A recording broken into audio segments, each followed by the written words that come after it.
नंतर आले त्यांचा या ठिकाणी परिचय करून देतो। या गडगडशेर प्रभागाचे कर्तव्यदक्ष नगरसेवक आलेले आहे, त्यांचे मी मनापासून स्वागत करतो। या ठिकाणी आमचे कौशिक अग्रवालजी आले आहेत, त्यांचे मी या ठिकाणी मनापासून हार्दिक स्वागत करतो। आमचे भाजपाचे जुने निष्ठावान कार्यकर्ता निकेश उंबरकर हे सुद्धा या ठिकाणी गजानन महाराज मंदिर आमच्या संपूर्ण कार्यकारिणीच्या वतीने त्यांचं स्वागत करतो। आणि या थोडं समोर या आरतीला आपल्याला या ठिकाणी यायचं आहे। आजचे जे यजमान आहे चरण भाऊ राऊत यांनाही विनंती करतो की तुम्ही सुद्धा मंचावर यायचं आहे। चरण आणि ज्या आरत्या ज्यांच्याकडे आहे प्रत्येकाला आजूबाजूला आरती द्यायची। तशीच एक आरत्या 2 आरती इकडे सुद्धा लावा।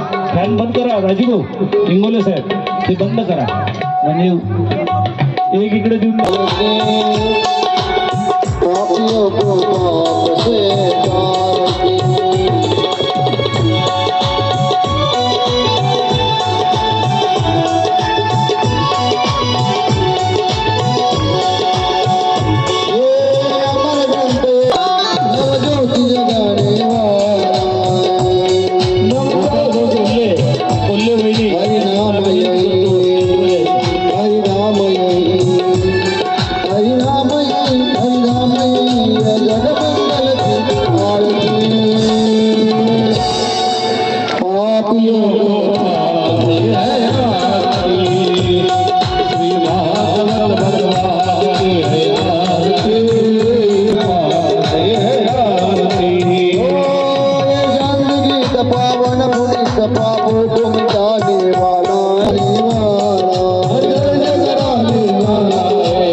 जय जय संत चित्त स्वरूप स्वामी।